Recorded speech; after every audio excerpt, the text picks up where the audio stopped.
On vous souhaite la bienvenue à ériclatour.com. On est à un petit peu plus d'un an des élections municipales au Québec et notamment ici à Saint-Jean-sur-Richelieu où le climat est, disons, particulier. Vous le savez, le maire a été suspendu pendant 95 jours. Il est revenu depuis la fin du mois d'août. Il y a quelques dossiers, évidemment, qui l'intéressent. Bref, on fait le tour de ces enjeux-là avec Alain Laplante à l'instant.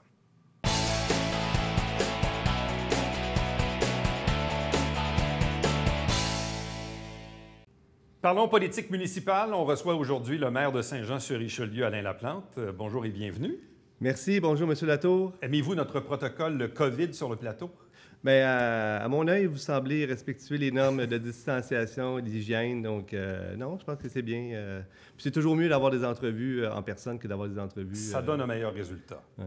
Mais d'ailleurs, on vous a senti mardi soir à l'Assemblée du Conseil un peu irrité par le fait que les assemblées se tiennent encore avec l'absence de public. Quoique la salle, on a remarqué l'installation de plexiglas entre les pupitres des conseillers. On a appliqué aussi une distanciation au niveau des chaises dans la salle pour recevoir à peu près une vingtaine de personnes. Mais visiblement, la majorité au Conseil ne veut pas aller dans cette direction. Quel est votre point de vue sur la question? Depuis le 4 juillet dernier, la ministre des Affaires municipales réautorise, dans le fond, la participation du public aux séances du Conseil. Vous savez, notre instance, c'est une instance démocratique. On parle des séances publiques du Conseil. Donc, les citoyens, on prend nos décisions, on fait nos séances devant les citoyens. Les citoyens peuvent interagir lorsqu'on voit des dérogations mineures ou lors des périodes de questions.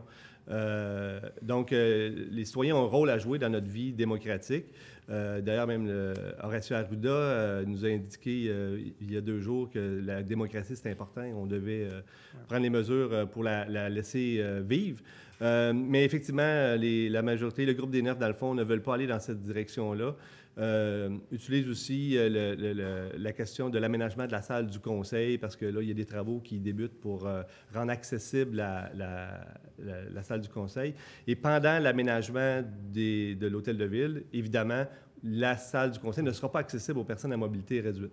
Donc, pour ne pas faire de discrimination, il faudrait sortir de l'Hôtel de Ville, tenir nos séances dans un autre lieu, le théâtre des Deux-Rives, Cabaret Théâtre ou l'hôtel Relais Gouvernement, ou l'hôtel Qualité Hôtel. Mais dans cette formule-là, on réussit quand même à répondre aux questions du public, questions qui sont acheminées principalement par courriel. Donc, on vous voyait à l'Assemblée le mardi, donc recevoir les questions et y répondre. Dans le fond, est-ce que les citoyens sont lésés de cette façon de faire? C'est beaucoup moins intéressant de cette façon-là et ça élève justement c'est beaucoup moins intéressant pour les citoyens qui écoutent puis qui posent des questions, évidemment.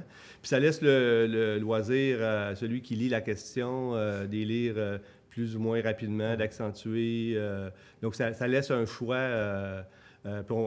évidemment, là, c'est moi qui est le maire, c'est moi qui lit les questions. Mais on a vu cet été, lorsque c'était Yvan Berthelot qui lisait les questions, il escamotait des questions, il en oubliait. Donc, il y a une perte de spontanéité et de contrôle là, que les citoyens perdent. Là. Bon, la dernière fois qu'on s'est parlé de manière officielle, c'était une entrevue via Zoom en début de pandémie. Bon, par la suite, il y a eu l'application d'une décision qui vous concerne où il y a eu un rejet en cours d'appel où, ultimement, votre suspension de 95 jours a pris effet. La question que j'ai envie de vous poser, c'est qu'est-ce que vous avez fait pendant ces 95 jours? Je me suis d'abord... j'ai continué à suivre les travaux du Conseil de façon assidue. Et il faut comprendre que les citoyens ont continué à m'interpeller. J'ai continué à être en contact avec les citoyens. Évidemment, dans le contexte de la pandémie, avec la COVID, déjà depuis le mois de mars, là, nous étions déjà en télétravail, en confinement. Il n'y a plus d'événements comme tel. Donc, j'ai continué à échanger, à répondre aux questions des citoyens, à suivre assidûment, évidemment, les travaux du Conseil les travaux du Conseil. Et puis, je me suis reposé aussi. Évidemment, on en a profité pour recharger les batteries.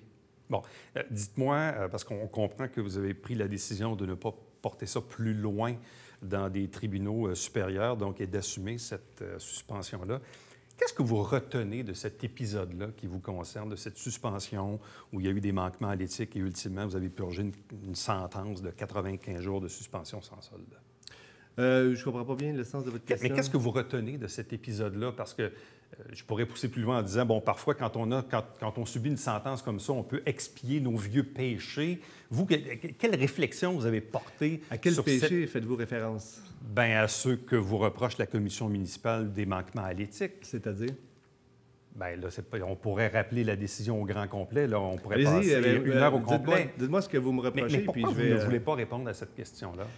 Bien, comme vous savez, je suis en désaccord avec la décision de la commission municipale. Et puis, comme vous l'avez dit, j'ai décidé de tout simplement baisser les armes. Je suis d'avis que cette guerre politico-juridique a suffisamment duré. J'aurais pu effectivement aller en appel de la décision. Il y a déjà des dizaines, si ce n'est pas des centaines de milliers de dollars dépensés par les plaintes mensongères de Yvan Berthelot et ses acolytes. Donc, je suis d'avis aujourd'hui que la solution à toute cette guérilla politique juridique ne se réglera pas devant les tribunaux, mais va se régler aux prochaines élections. C'est les électeurs qui auront le dernier mot. Et moi, je m'en remets au jugement des électeurs. Yvan Berthelot et ses 8 acolytes ont fait une plainte mensongère. Certains pensent que ce que M. Berthelot dit, c'est la vérité, et moi, ce que je dis, c'est des mensonges. Donc, mais l'avantage que j'ai, c'est que les citoyens à Saint-Jean-sur-Richelieu qui suivent l'actualité municipale savent qui dit la vérité et qui dit des mensonges. Et donc, je m'en remets au jugement des citoyens. Il y a quand même 2 tribunaux qui ont confirmé ça. Mais comme je vous dis, M. Berthelot a fait des plaintes mensongères à la commission municipale. La juge de la commission municipale a décidé que ce que M. Berthelot disait, c'était la vérité. Ce que moi, je disais, c'est des mensonges. C'est son droit. Et le droit de penser ça. J'ai interpellé la Cour supérieure. La Cour supérieure nous a dit qu'on n'a pas le droit de remettre en question le jugement d'une juge de la commission municipale. D'accord? Bon, quelles sont mes avenues à partir de là? Donc, comme je vous dis, la solution, c'est de m'en remettre au tribunal populaire. Les citoyens, de toute façon, savent, écoutent les réunions du conseil, connaissent leurs élus.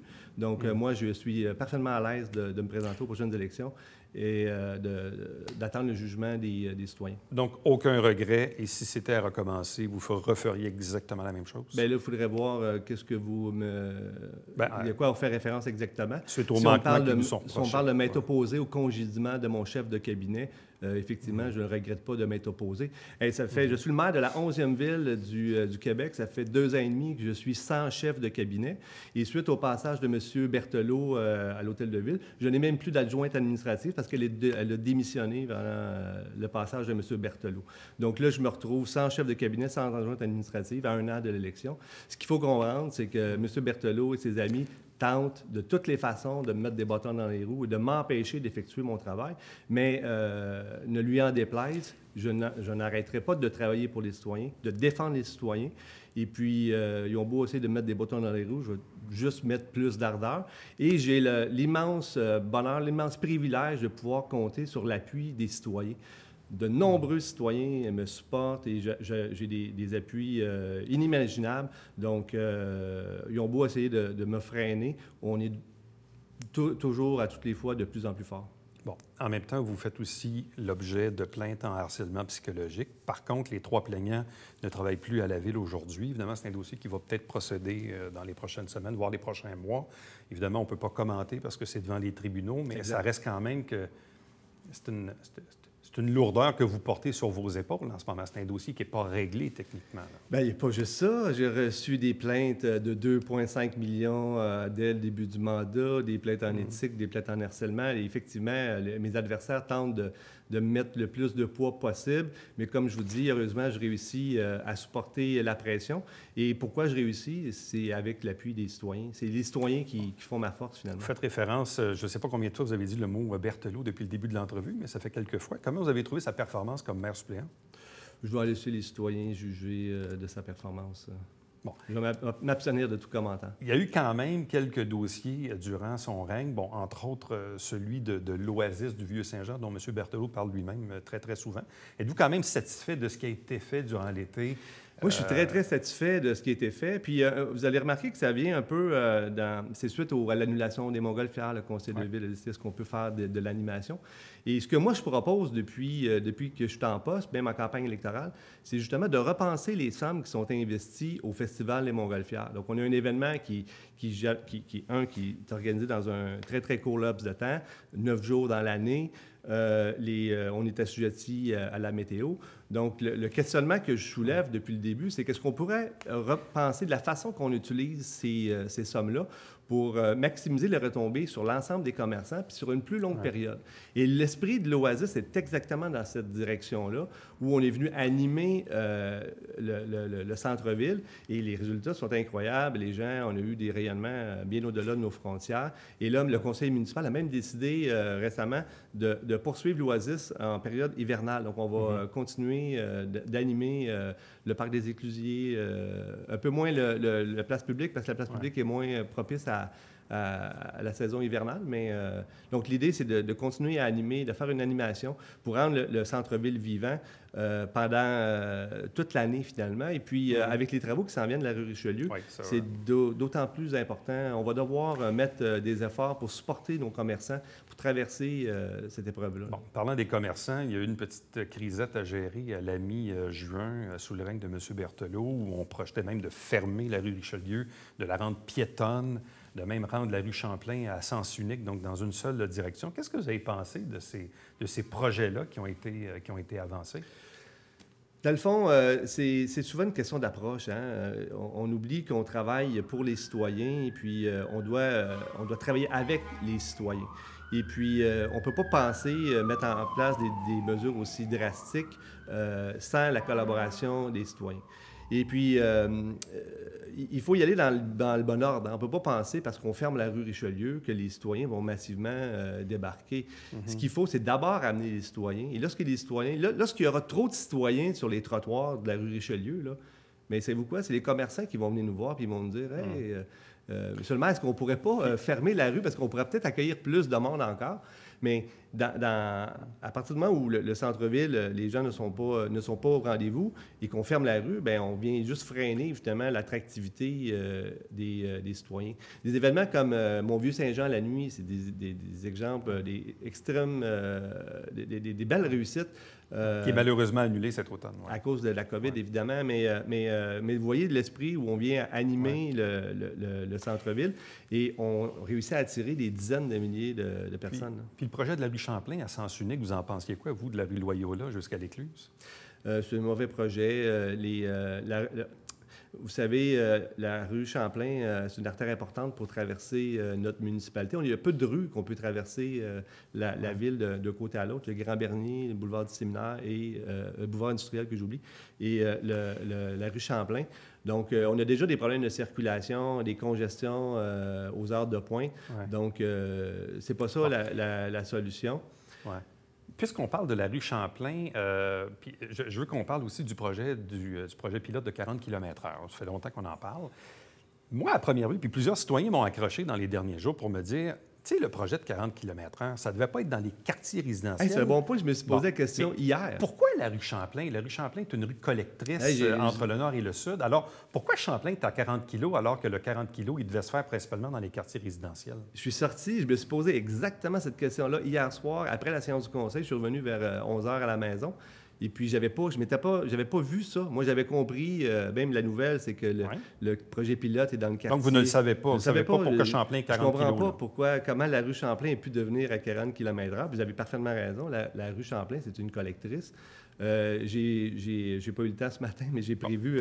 j'ai dans ma liste de questions de demander à la direction générale pourquoi Champlain? Mais là, le 40 kg, là, parce que là, on a... J'ai pas vu de résolution. Au conseil de mardi, le 40 kg... c'est un projet pilote, ça va se faire dans certains quartiers. Comment ça va marcher, ça? Bien, c'est l'idée du 40 km/h, c'est dans les rues résidentielles, justement, d'abaisser dans tous les rues résidentielles à 40 km/h. On parle du quartier Prévert, puis dans le quartier... pour le pilote. Pour le projet pilote. Mais ultimement, ça pourrait se faire partout à la grandeur de la ville, dans les zones résidentielles. Comme certaines municipalités font déjà, à part les collectrices, c'est comme les artères principales pour traverser la municipalité, on maintient le 50. Donc, il y aura investigation pour le cas de la rue Champlain. Oui, c'est ça. Bon. Revenons au centre-ville, parce que vous avez fait référence aux travaux. Puis, je regarde, puis je comprends que c'est une conjoncture. Bon, les 3 bars de la famille Keller qui ferment, le tequila, le cognac et le route 66, mais c'est pas tant à cause des travaux comme la conjoncture. La COVID, ça fait mal. Bon, la COVID fait mal. Mais au-delà de ça... Au bar, les premiers, d'abord et avant tout, tous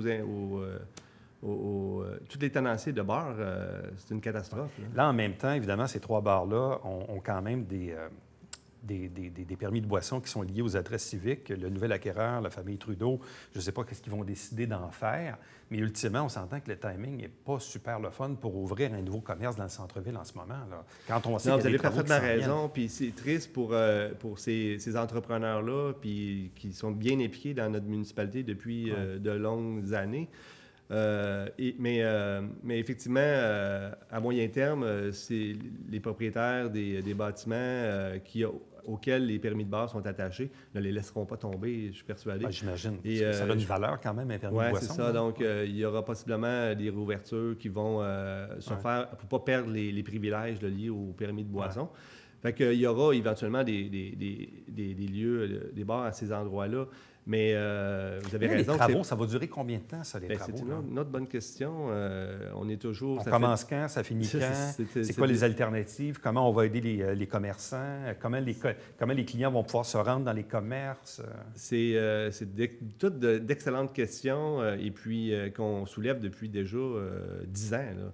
Et puis, c'est sûr que tant qu'on n'est pas en mesure de répondre et d'assurer que les travaux vont se faire promptement, ça va être difficile d'attirer des commerçants au centre-ville. Et là, avec la situation de la COVID, le timing est effectivement pas très bon.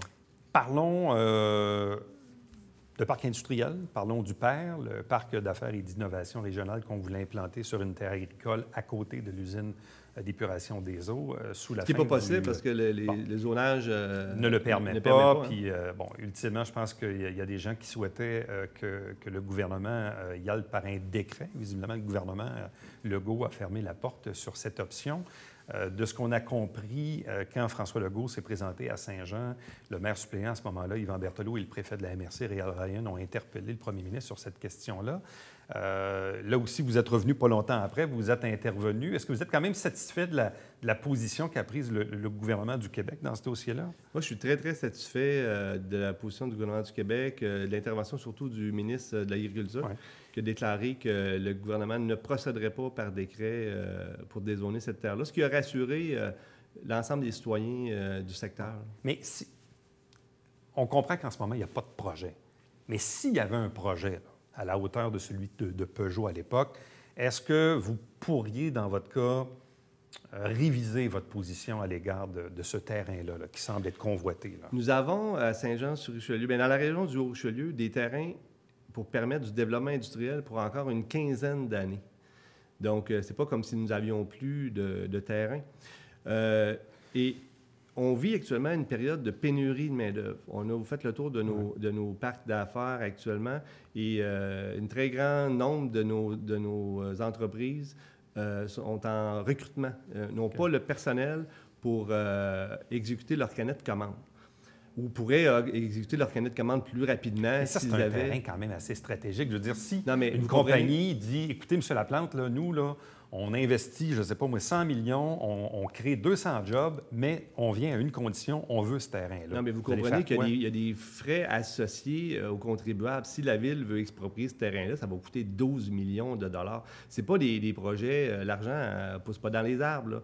Donc, la priorité, à mon avis, pour la Ville de Saint-Jean, ce n'est pas de donner des terrains à des promoteurs pour créer des emplois. Ma question, c'est s'il y avait un projet porteur, est-ce que vous seriez prêt à réviser votre décision? Nous, je ne réviserai pas ma décision, mais on est prêt à analyser tout projet qui nous serait présenté et on analysera au mérite du projet. Mais ce que je vous dis, ce qui doit être la priorité pour la Ville de Saint-Jean, c'est d'aider au recrutement du personnel en nos entreprises existantes. On doit travailler, on doit accompagner nos entreprises existantes sur le territoire pour qu'elles deviennent plus innovantes, pour qu'ils puissent augmenter leur rentabilité, qu'ils puissent augmenter leur chiffre d'affaires, qu'ils puissent augmenter les salaires de leurs employés, augmenter l'attractivité de nos parcs d'affaires. Il faut travailler à améliorer la qualité de vie à Saint-Jean-sur-Richelieu pour attirer du monde ici, pour venir combler nos besoins en main-d'œuvre. La priorité, là, ce n'est pas de créer des emplois. Ça, c'est un discours qui date des années 80. Il faut créer des emplois. Mais savez-vous quoi? Les emplois sont déjà créés. Les emplois sont là. Ce qui nous manque, c'est des travailleurs. Ce n'est pas des emplois qui nous manquent, c'est des travailleurs. Donc, pourquoi qu'on donnerait de l'argent ou donnerait un terrain, on vendrait un terrain à une bouchée de pain expropriée aux frais des contribuables à une entreprise qui va venir voler des employés à nos autres entrepreneurs? Mais toute la question des terres agricoles, parce que en même temps, dans ce projet-là, si on disait oui, on va dézoner une zone, mais dans le cœur de la MRC, on va redonner une terre agricole. Est-ce qu'il n'y a pas un effet de compensation? Bien, un n'empêche pas l'autre. S'il y a des terrains à la MRC qui pourraient être redonnés à la zone verte, bien, faisons-le. Pourquoi on souhaite protéger nos terres agricoles? Et si on a la possibilité d'augmenter nos terres agricoles, mais faisons-le. Bon. Quand le préfet de la MRC, le maire de Noyant, Réal Ryan, a déclaré, entre autres dans la presse, je paraphrase un peu, mais en gros, ce que ça disait, c'est que si on n'avait pas ce terrain-là, la ville de Saint-Jean était quasiment sur le bord de la faillite. J'extrapole un peu, mais en gros, c'est de la diffamation. Bon. Vous avez exigé des excuses. Bon, le conseil ne vous a pas suivi là-dedans. Hey, mais... Non seulement ils ne m'ont pas suivi, il y en a 2, 3 qui ont dit que le préfet avait peut-être raison. Hein. C'est grave, là. Bien, d'autres ont dit que le préfet avait été malhabile. D'autres ont dit, bien, bon. Oui. Est-ce que ça mérite une lettre d'excuses? Et d'autres, je n'ai pas demandé une lettre d'excuses, j'ai demandé des excuses publiques. Certains ont dit qu'il avait été malhabile, certains ont dit qu'il avait été mal cité, puis d'autres qui ont dit qu'il avait peut-être raison. Donc, je l'ai interpellé publiquement. Bon. Il ne vous a pas répondu? Non. Bon. Là, il arrive quoi avec le dossier des golfs? Il me semble qu'au début du mandat, là, on parlait de ça, c'était comme l'enjeu numéro 1. Et il arrive quoi avec le dossier des golfs? Je ne sais pas. Est-ce qu'il y a des projets? Est-ce que... Je ne sais pas, non? Je pense qu'il faudrait que vous interpelliez les propriétaires des terrains de golf, mais je pense qu'eux aspirent toujours à dézoner les terrains de golf et en faire des projets de développement. Mais effectivement... Donc, c'est un sujet au point mort. C'est comme celui de l'aéroport, ça? On n'en entend plus parler ou presque? Bien, il y a beaucoup d'actions qui se fait dans le dossier de l'aéroport. On pourrait y revenir, mais pour ce qui est du projet des terrains de golf. Comme vous savez, si on veut permettre du développement sur des terrains de golf, ça prend l'approbation des citoyens. Et les citoyens ne sont pas d'accord. Okay. Et puis, donc, effectivement, le projet est au point mort parce que le projet ne peut pas avancer sans l'appui des citoyens. Mais c'est pourquoi Marco Savard pousse pour justement consulter les citoyens sur d'éventuels projets de développement.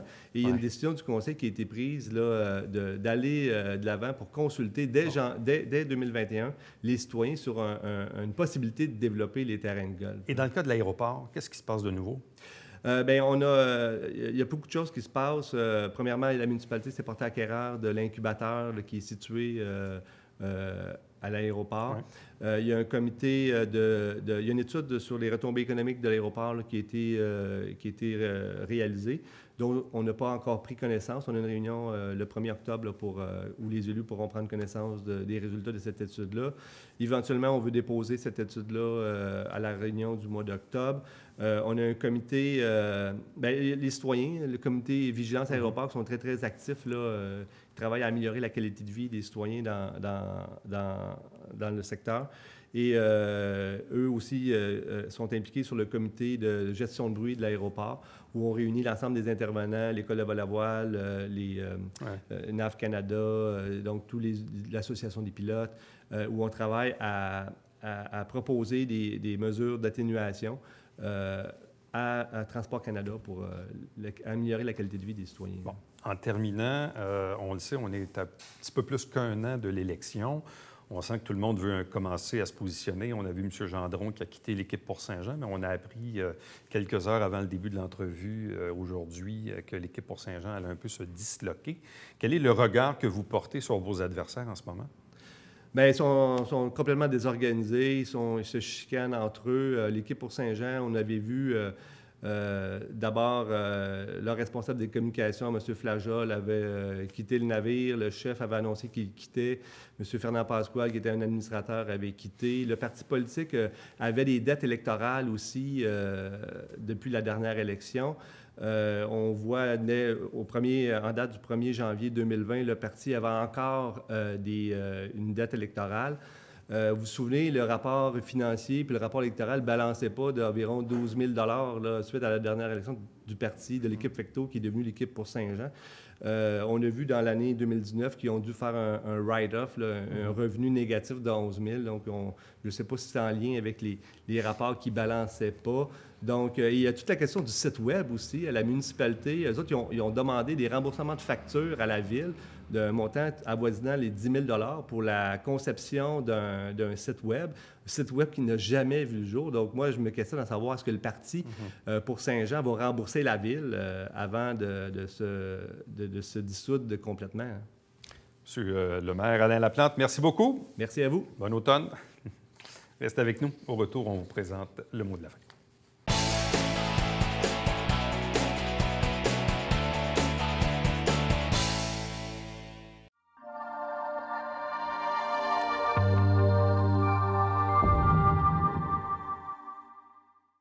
Mesdames et messieurs, bonjour et bienvenue à la Justice entre nous. Mon nom est Serge.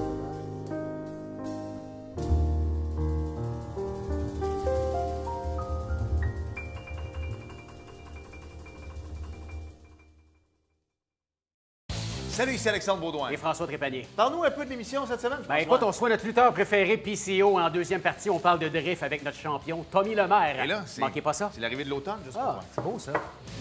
Wow.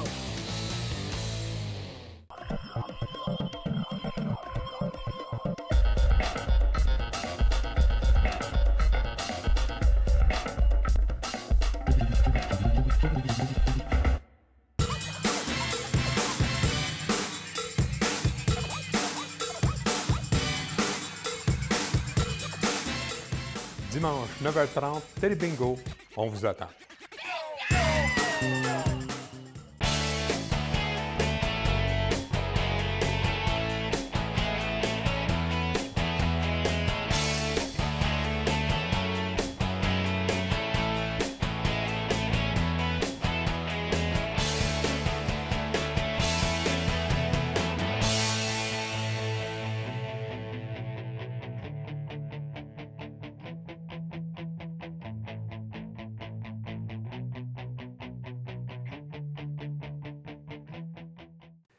Planifiez vos sorties automnales avec Tourisme au Richelieu. Ici, on croque dans la vie. Il y a plusieurs activités. Ça peut être fort intéressant d'aller faire un tour sur tourismeaurichelieu.ca pour avoir la liste de tout ce qu'on peut faire ici même dans notre belle région. Sur ce, soyez là demain. Prochain rendez-vous.